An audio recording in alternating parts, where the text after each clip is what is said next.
शुरुआत करेंगे सबसे पहले ओरिजिन ऑफ इस्लाम से, है ना। सवाल पैदा ये होता है कि जब भी हम मिडिवल हिस्ट्री पढ़ते हैं तो स्टार्टिंग यहाँ से क्यों करते हैं। जब भी हम मध्यकालीन इतिहास पढ़ते हैं तो हमेशा उसकी शुरुआत जो होती है वो ओरिजिन ऑफ इस्लाम से होती है। ऐसा क्यों है? देखो मैं बताता हूँ, एकदम सिंपल। जो मिडिवल हिस्ट्री है वो बेसिकली मुगल रूलरों पे बेस है, मुगल शासकों पे बेस है। और ये मुगल शासक आपको कब देखने को मिलेंगे? मुगल साम्राज्य में। मुगल शासक कहाँ मिलेंगे? मुगल साम्राज्य में। इसी तरह से अगर हम मुगल शासकों के पहले देखें तो हमको मिलते हैं दिल्ली सल्तनत के शासक।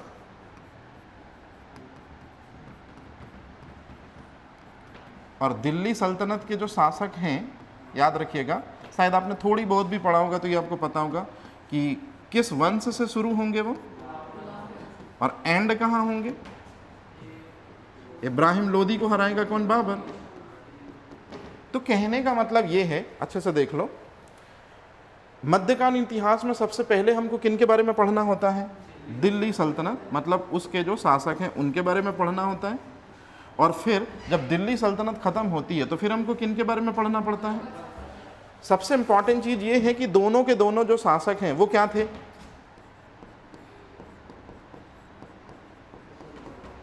मतलब इनका धर्म क्या रहा होगा, इनकी सभ्यता संस्कृति कैसी रही होगी, इनके जीने का तरीका कैसा रहा होगा। सेम यही बात लागू होती है उधर भी कि मुगल साम्राज्य में जो शासक हैं निश्चित रूप में वो भी क्या थे? मुसलमान। तो ये तो क्लियर हो गया कि उनका धर्म मुसलमान था। अब उनकी संस्कृति क्या थी, उनका कल्चर क्या था, वो अपनी लाइफ कैसे स्पान करते थे। तो सबसे पहले यदि हम ये चीज़ समझ लेते हैं, क्या चीज़ समझ लेते हैं? रिलीजियन, धर्म, तो हमको शासकों की नीतियों के बारे में पढ़ने में बहुत आसानी हो जाती है। तो इसलिए हम सबसे पहले कहाँ से स्टार्ट कर रहे हैं? धर्म। और धर्म क्या है भाई? तो यहाँ से हम शुरुआत करते हैं। तो जब भी हम मिडिवल इंडिया पढ़ते हैं तो मिडिवल इंडिया में जो रूलर्स होते हैं, जो शासक होते हैं, उन्होंने कौन सा धर्म, कौन सा कल्चर, कौन सी संस्कृति को अपनाया था, इन सारे सवालों के बेसिक हमको यहाँ क्लियर हो जाते हैं। फिर उसके बाद हम सीधे आगे बढ़ते हैं। तो चलो शुरुआत करते हैं सेशन की। सबसे पहले हमको मध्यकालीन इतिहास जो चैप्टर है हमारा, उसमें क्या पढ़ना पड़ता है? दो चीज़ों के बारे में पढ़ना पड़ता है। अब थोड़ा गौर से समझना, यहाँ से सब्जेक्ट शुरू होता है। मिडिवल इंडिया में हमको पढ़ना होता है सबसे पहले कौन सी सल्तनत? ठीक है, ज़रा जल्दी से बता दो, दिल्ली सल्तनत की स्टार्टिंग कहाँ से होती है? गुलाम वंश से। ठीक है, कुतुबुद्दीन ऐबक से। एंड कहाँ होता है? लोधी वंश में। तो सबसे पहले हमको इनके बारे में पढ़ना पड़ेगा। मुगल की जब हम बात करते हैं, क्योंकि मिडिवल इंडिया में दूसरा चैप्टर कहाँ से स्टार्ट होता है अगर दिल्ली सल्तनत खत्म होगा तो? मुगल। और मुगल की स्टार्टिंग कहाँ से होती है और एंड कहाँ होता है? औरंगजेब। और औरंगजेब के बाद आने वाले जो हैं उनको कहते हैं उत्तरवर्ती मुगल। क्या बोलते हैं उनको? तो सबसे पहले तो आप एक चीज़ समझ लो कि मेरी जो पढ़ाई होगी वो यहाँ से स्टार्ट होगी और उधर खत्म हो जाएगी। इतने पे अपन को पढ़ना है और बातें करना है। अब यदि मैं आपसे नॉर्मल सी चीज़ें पूछूं, क्योंकि थोड़ा सा बेसिक है, फिर अपन आगे चलते हैं। 1206 में किसकी स्टार्टिंग हुई है और 1526 में कौन सा वॉर खत्म हुआ? और पानीपत के युद्ध से ही कौन शासक बना?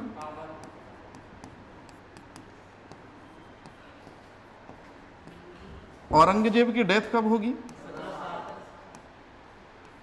और उत्तरवर्ती मुगल में बहादुर शाह जफर 1857 की क्रांति। कहने का सीधा सा मतलब है कि अपन को सफर कहां से शुरू करना है, लेकिन 1206 से हम शुरू करते हैं तो हमको क्या मिलेगा सर? लेकिन गुलाम वंश के रूलर क्या थे? मुसलमान थे। तो वो कल्चर क्या, धर्म क्या, तो इसलिए हम थोड़ा और पहले से शुरू करते हैं। तो थोड़ा और पहले से शुरू करते हैं तो कहाँ से शुरू करते हैं? भारत में गौरी आया था उसके पहले कौन आया था? उसके पहले कौन आया था? मोहम्मद बिन कासिम। और मोहम्मद बिन कासिम कब आया था याद करो? 712 में। तो थोड़ा सा और पीछे से स्टार्ट कर लेते हैं, जब हमको 712 से पढ़ना ही है तो हम स्टार्ट करते हैं 570 से। 570 से स्टार्ट क्यों कर रहे हैं? क्योंकि 570 में किनका जन्म हुआ है? ठीक है। और पैगंबर मोहम्मद जो हैं वो दरअसल में क्या हैं? इस्लाम के प्रवर्तक। मतलब इस्लाम को स्टार्टअप किसने दी? इस्लाम को शुरू किसने कराया? मोहम्मद साहब ने। इनको कहते हैं प्रॉफिट। इनके लिए एक वर्ड यूज करेंगे हम, प्रॉफिट, पैगंबर या प्रॉफिट। शुरुआत हम यहीं से करते हैं जिसमें आपको चीजें एकदम क्लियर हो। जब भी मिडिवल इंडिया पढ़ाई जाती है तो सबसे पहले किसके बारे में पढ़ाया जाता है? मोहम्मद साहब के बारे में। तो चलो जरा देखते हैं कि प्रॉफिट, पैगंबर के बारे में कौन कौन सी बेसिक इंफॉर्मेशन है जो हमको पता होनी जरूरी है। सबसे पहले तो आप एक चीज समझ लो कि इनका बर्थ कब हुआ है। ठीक है। अब जन्म हुआ कहाँ है इनका? सबसे पहले तो आपको एक दिमाग में चीज सेट करनी है कि साफ साफ रेगिस्तान है, और जो आज का अरब देश कहलाता है, सॉरी, जो आज का सऊदी अरेबिया है, वो 570 में ये चीज बोली जाती थी। उसको क्या बोला जाता था? और अरब देश जो है वो प्योरली रेगिस्तान है, प्योरली डेजर्ट एरिया है। पहला क्वेश्चन शुरू हो गया। मोहम्मद साहब का बर्थ कब हुआ? कल से आपको एक काम करना है, घटना चक्र बुक आती है, लेके आनी है, क्वेश्चन यहीं लगा के और यहीं फुर्सत कर लेना है। ठीक है।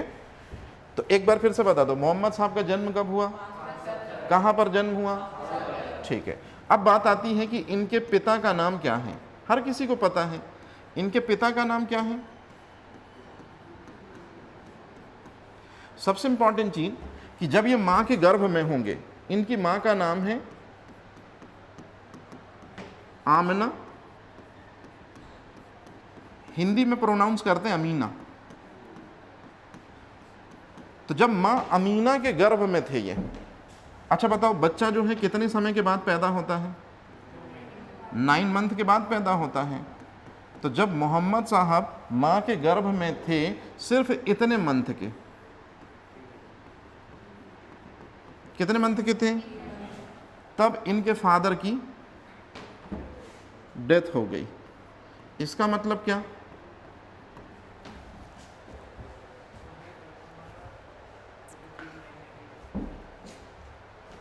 सबसे पहले तो आप एक चीज समझ लो, पैगंबर का मतलब होता है PUBH, पीस अपॉन हिम। तो पीस अपॉन हिम का मतलब होता है जिसके ऊपर शांति हो। और दूसरी सबसे इंपॉर्टेंट चीज, पैगंबर का मतलब होता है कि आसमान से पैगाम को कहां लाने वाला? जमीन पर लाने वाला। क्या कहलाएगा? ठीक। मोहम्मद साहब क्या है? पैगंबर। पैगंबर जो होता है वो इनके अधीन होता है। मतलब इस्लाम में जो सबसे पावरफुल अप्रोच होती है, सबसे पावरफुल शक्ति होती है, वो क्या होती है? खुदा। खुदा दरअसल में दुनिया को राह दिखाने के लिए समय समय पर क्या भेजता रहता है? अच्छे से सुनना, स्टेटमेंट यहां से शुरू कर रहे हैं। 1,24,000 पैगंबरों को समय समय पर भेजा गया है। कहां पर? कहां पर? ताकि क्या?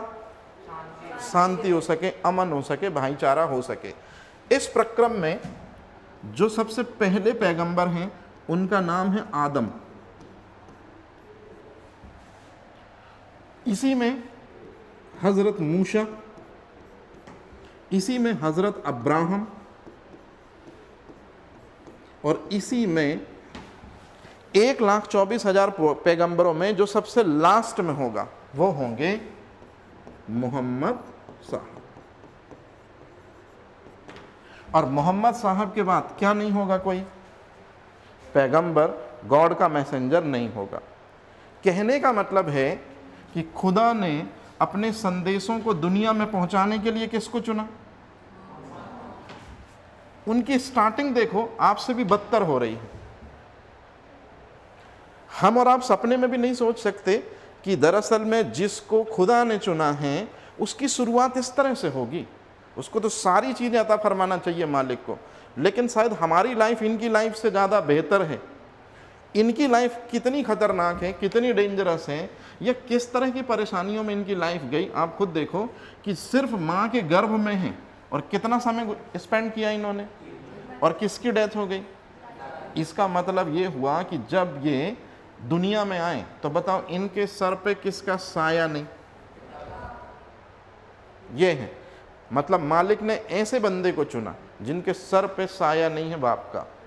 दूसरी चीज, थोड़ा बड़े होंगे, 1 साल, 2 साल, 3 साल, 4 साल, 5 साल, और कितना साल होंगे? थोड़ा बहुत बच्चे में सोच और समझ आती है, ये हमारा बाप है, ये हमारी माँ है। जब उनको थोड़ी सोच समझ आई तो फिर उन्होंने भी किनारा कर दिया जिन्होंने उन्हें दुनिया जहान की चीज़ों को बताया और सिखाया था। मतलब कितने साल के बाद उनकी माँ नहीं होंगी? तो इसका मतलब हुआ कि ज़रा इसमें टाइम क्लियर करो, 506 साल मतलब 76, किसका इंतकाल हो जाएगा?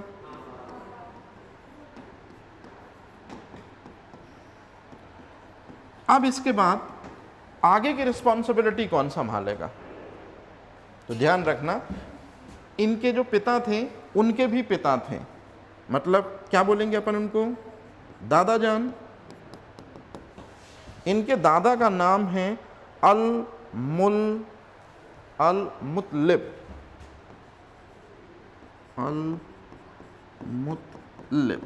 ये इनके दादा जान हैं। ये दरअसल में क्या करेंगे? लालन पालन करेंगे, लेकिन बोलते हैं ना कि मालिक को दुनिया को कुछ और ही दिखाना था इनके जरिए। थोड़ी बहुत इन पे फेथ बन पाता, थोड़ी बहुत इन पे ट्रस्ट बन पाता, थोड़ी बहुत वो इनके प्यार और दुलार को समझ पाते कि नेचर एक बार फिर जो है वो इन पे होता है, क्या होता है? मेहरबान नहीं, क्योंकि सिर्फ 2 साल गुजरेंगे और बताओ कौन भी इस दुनिया को छोड़ के जन्नत चला जाएगा? दादा जान। मतलब बंदा शुरू से टूटा हुआ है। बर्थ हुआ तो फादर नहीं, जब समझने लायक एज हुई तो माँ नहीं, थोड़ी बहुत प्यार मिलना स्टार्ट हुआ, जब समझ में आया कि प्यार की वैल्यू क्या होती है, सिर्फ प्यार 2 साल मिला और फिर वो भी नहीं।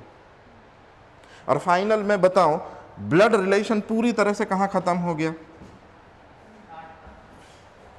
पूरी जो है टेरिटरी, मतलब अपनी जो टेरिटरी है उसमें सिर्फ अकेले बचे। अब आता है सबसे इंपॉर्टेंट चीज। यहाँ के बाद बोलते हैं ना कि मालिक अगर किसी को परेशानी दे तो ऐसा हो ही नहीं सकता कि उसके भाग्य में सुख ना हो। तो मालिक ने क्या किया कि एक व्यक्ति को रहनुमा बना के भेजा इनकी लाइफ में। मतलब वो थे तो पहले से, लेकिन अब वो रियल मायने में, कौन सा पेन ले लूं? ये। अब वो रियल मायने में इनके लिए होंगे इनके चाचा। कोई नाम बताएगा इनके चाचा का? इनके चाचा का नाम है अबू तालिब। जरा जल्दी से बता दो, फादर का नाम क्या था? क्या होंगे उनके? भाई होंगे। ये दरअसल में एक सौदागर थे। अब सौदागर क्यों थे? पहले, सबसे पहले आप एक चीज देखो, इस्लाम का ओरिजिन कहां हुआ है? मैंने सिर्फ बताया देश। कौन सा देश था?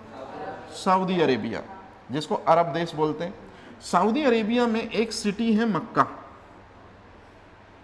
कौन सी सिटी है? यहां मोहम्मद साहब का बर्थ हुआ है। याद रखिएगा, देश अलग है, देश हो गया अरब, और अगर मैं बोलूं कि सिटी कौन सी है तो मक्का सिटी। मक्का से लगभग कुछ किलोमीटर की दूर, 100 नहीं शायद 600 किलोमीटर दूर एक जगह थी जिसको कहते हैं मदीना। कौन सी जगह थी? और अब मेरी बात ध्यान से सुनिएगा, बहुत इंपॉर्टेंट चीज है, मदीना। इधर इस साइड में क्या है? अगर हम ग्लोब में देखें तो इंडिया इसी साइड है, तो ये इंडिया इस साइड हो गया, तो मैंने शॉर्ट में आई बना दिया। इस साइड क्या है? यूरोप, और इस साइड अफ्रीका। अब मेरे को एक बात बताओ, ये जो एरिया है ये टोटल कैसा एरिया है? डेजर्ट है। डेजर्ट मतलब, अब बताओ यहां पे जो लोग रहेंगे वो कैसे रहेंगे? तो यहां जो लोग रह रहे थे वो रह रहे थे इस तरह की चीजों में रह रहे थे। ये जो गोले बना रहा हूं इसको कहते हैं ग्रुप। मतलब सऊदी अरेबिया में लोग कैसे रहा करते थे? तो जो आपको ये गोले दिख रहे हैं ये दरअसल में गोले नहीं है, ये क्या है? दरअसल में कबीले। और इन कबीलों में सबसे बड़ा कबीला जो था, आप अच्छे से देखो कहाँ है सबसे बड़ा कबीला, और इस कबीले का नाम है कुरैश कबीला। कौन सा कबीला? और अगर हम सच्चाई देखें तो इसी कुरैश कबीले की ही दरअसल में बादशाहत थी या बोलबाला था किस देश पर? मतलब मक्का सिटी में तो नो डाउट कुरैश कबीले की ही चलती है, और अरब देश में भी अगर हम देखें तो ज़्यादातर किसकी बातें मानी जाती हैं? कौन फैमिलियर है? कुरैश। इसी कुरैश कबीले से ताल्लुकात रखते हैं इनके दादा जान। क्या नाम है दादा जान? क्या ये इसका मतलब है कि फादर और मोहम्मद साहब और इनके चाचा जान किस से ताल्लुकात रखेंगे? कुरैश कबीला। अब आप खुद देखो यहाँ क्या है? तो रेगिस्तान है, इसीलिए अपनी जीविका चलाने के लिए क्या करना होगा? सामान को एक जगह से ले जाकर दूसरी जगह बेचना होगा। तो यहाँ से सामान ले जाएंगे कौन? अबू तालिब। कहाँ बेचेंगे? इंडिया भी बेच सकते हैं, या तो वो यूरोप, या तो वो ये इधर भी आ सकते हैं। सेम यही चीज अब पालन पोषण की जवाबदारी दादा जान की डेथ के बाद किसके पास आ गई? चाचा। तो चाचा ने इनका अब जो है वो क्या किया है? पालन पोषण। और पालन पोषण किया है तो बताओ चाचा खुद कौन सा काम करते हैं? चीजों का व्यापार करते हैं। तो इस व्यापार के काम में बताओ कौन भी हाथ बटाएगा या कौन किसको अडॉप्ट कर लेगा? मतलब मोहम्मद साहब भी क्या है? दरअसल में एक सौदागर हैं, एक व्यापारी हैं, और व्यापारी हमेशा क्या करता है? व्यापार करता है। याद रहेगा ये चीज। अब सुनो मुद्दे की चीज जो मेरे को बतानी थी। एक ईसाई पादरी हैं जिनका नाम है बाहिरा।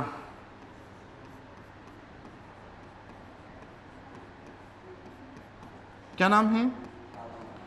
इसके प्रभाव में, मतलब इसकी जब बातें सुनेंगे, कौन से काम के दौरान सुनेंगे? व्यापार व्यवसाय कर रहे हैं, निश्चित रूप में ईसाई पादरी से मुलाकात होगी। तब ईसाई पादरी ने इनको पहली बार देखकर इनके लिए भविष्यवाणी की थी कि ये निश्चित रूप में आगे चल के बहुत बड़ी शख्सियत बनेंगे। अब आप मेरे को बताओ, यदि कोई आपसे बैठकर आपके भविष्य को बेहतर बेहतर बोले तो आप उससे प्रभावित होगे, इन्फ्लुएंस होगे कि नहीं होगे? तो ऑब्वियसली सी बात है। तो बताओ मोहम्मद साहब सबसे पहले अपनी लाइफ में किन से इन्फ्लुएंस हुए? सबसे पहले किससे प्रभावित हुए? ठीक है। इसी दौरान क्या हुआ, अब थोड़ा सा समझने की कोशिश करना। दूसरी चीज, एक साल में कितने महीने होते? तो ये होते 12 माह। अब आप मुझे एक बात बता दो, 12 माह में से व्यापार 12 के 12 माह चलेगा कि कुछ सिलेक्टेड टाइम पे व्यापार चलेगा? तो पहले आप मुझे बताओ कि व्यापार करते किसका थे? सबसे पहली चीज, मक्का में क्या होते थे? मक्का के व्यापारी थे। तो मक्का में होता था मुर्गियों की किस्में होती थी, मुर्गियों की नस्लें होती थी, बकरियों की नस्लें होती थी, कुछ घोड़ों की भी नस्लें होती थी। अरे हाँ या ना?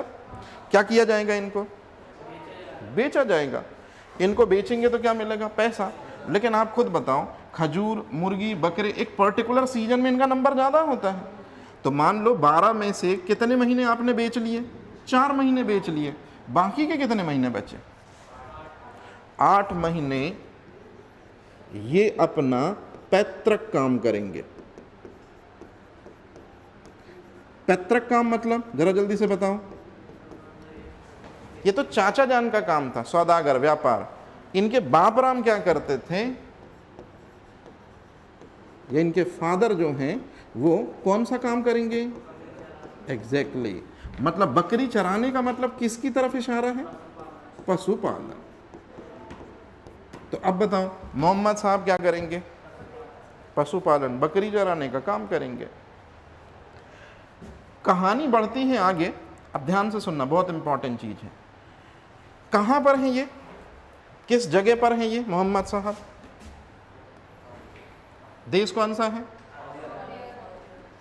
सऊदी अरब में। सिटी कौन सी है? तो मक्का से ये हमेशा कहाँ निकलेंगे? व्यापार के लिए। और जब व्यापार खत्म हो जाएगा तो कहाँ आ जाएंगे? मक्का। और मक्का में जब आ जाएंगे तो फिर ज़्यादातर काम 8 महीने कौन सा काम करेंगे? ठीक है। बकरियां कहाँ चराई जाती हैं या पशुपालन कहाँ किया जाएगा? जहाँ घास होगी। तो अच्छे से याद रखना, डेजर्ट में भी दरअसल में एक पहाड़ी थी जिसको कहते हैं हीरा पहाड़ी, और हीरा पहाड़ी में ही दरअसल में एक गुफा है जहाँ रहकर ये आराम करते थे। जल्दी से बताओ कौन सी गुफा है? हीरा गुफा। तो हमेशा ये किसको चराने के लिए? बकरियों को चराने के लिए या पशुओं को चराने के लिए कहाँ की पहाड़ी जाएंगे? हीरा पहाड़ी जाएंगे। अब बताओ सुबह से, तो ये बताओ मेरे को कि जाएंगे कहाँ वो बकरी चराने के लिए? हीरा गुफा नहीं, हीरा पहाड़ी। और हीरा पहाड़ी में ही एक खो होगी जहां पर वो दोपहर में रुक के आराम करेंगे, क्योंकि बकरी आदमी चराने जाता है, पशुपालन करने जाता है। बताओ कृष्ण जी कैसा किया करते थे? सुबह जाते थे और शाम को आते थे। तो दोपहर में क्या करना पड़ेगा उनको? रेस्ट। फिर बताओ क्या होगा? वो बच्चों पर जुल्म करेगा, महिलाओं को क्या करेगा? सिर्फ और सिर्फ पैर की जूती समझा जाएगा। इसके बाद में बुजुर्गों को क्या किया जाएगा? बड़े बेइज्जत तरीके से बात की जाएगी। जो भी व्यक्ति हाई फाई रिच होगा कहाँ पर? मक्का में, उसको मारा पीटा जाएगा। कुल मिला के आप मुझे सीधी सी चीज़ बताओ, मुद्दे की चीज़, ये आपको कैसा व्यवहार दिख रहा है? अच्छा व्यवहार दिख रहा है कि बुरा बर्ताव दिख रहा है? इसी खिन्नता से हीरा गुफा में कौन अपने आप को कहीं ना कहीं इसका गुनाहगार मानेगा? मोहम्मद साहब। क्योंकि मोहम्मद साहब खुद किस कबीले से हैं? और मोहम्मद साहब का जो व्यापार, मोहम्मद साहब का जो व्यवहार था वो सादगी पसंद व्यवहार था। हर लोग उनकी बात सुनते थे, हर लोग निश्चित रूप में उनके साथ बैठना पसंद करते थे। कभी उन्होंने तेज़ आवाज़ में बात नहीं की, कभी हमेशा जितनी भी लेडीज़ हैं, महिलाएं, उनके साथ इज्जत से बात करी, बच्चों के साथ रहमदिली से पेश आए, बड़ों से कभी। तो एक बात बताओ, कुरैश कबीले में मोहम्मद साहब की वैल्यू क्या होगी? मक्का में आइडियल होगी। हर कोई चाहता होगा, हर माँ कहती कि मेरा बच्चा इसके जैसा हो। अरे हाँ या ना? लेकिन इसके जैसा भाग्य ना हो। क्यों? कहने का सीधा सा मतलब हुआ ये कि कुरैश कबीले के सरदार का अत्याचार दिनों दिन क्या होता जा रहा है? बढ़ता जा रहा है।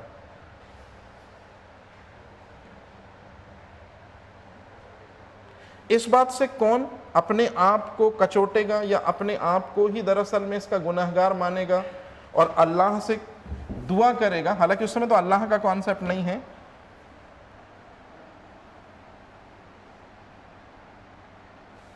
हाँ, कौन सी गुफा में रहकर यही सब बातों को लेकर परेशान रहते रहेंगे मोहम्मद साहब?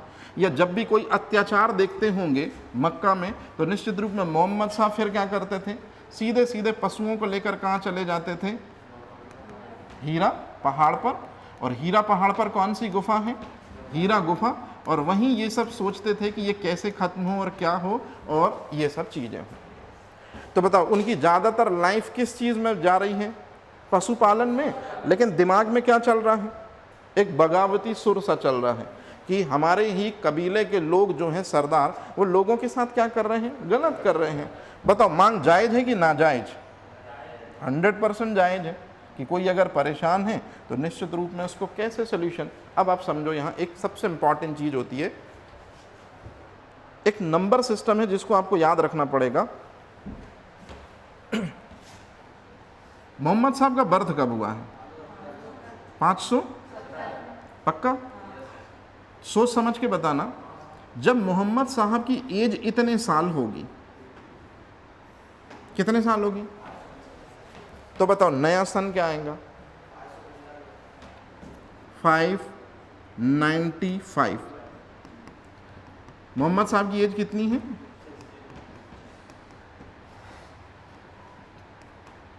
याद रखना, इस चैप्टर से थोड़ी से कम क्वेश्चन बनते हैं, लेकिन बेसिक अच्छा स्ट्रॉन्ग कर लेना तो आगे बहुत काम आएगा। मोहम्मद साहब की जब एज 25 है, हाँ या ना, तब इनको क्या है, ये मक्का में बताओ ज़्यादातर लोग क्या करेंगे? ज़्यादातर लोग व्यापार करते होंगे, ट्रेड करते होंगे, कुछ लोग पशुपालन। व्यापार कौन करेगा? थोड़ा दिमाग लगाओ। अच्छा, मक्का में या अरब में ज़िंदगी गुजारने के दो ही तरीके हैं। रईस लोग क्या करेंगे और गरीब लोग क्या करेंगे? मोहम्मद साहब पहले व्यक्ति होंगे जो दोनों काम कर रहे हैं। मतलब किसके बीच में सामंजस्य बैठा के रखा? अमीरों और गरीबों के बीच में, क्योंकि दोनों काम किए। अब सुनो राम कहानी। व्यापार का काम कौन करेगा? मतलब चाचा जान क्या थे और बाप राम क्या थे? दिमाग काम कर रहे हैं। अब ध्यान से सुनना, मक्के की सबसे रिच व्यापार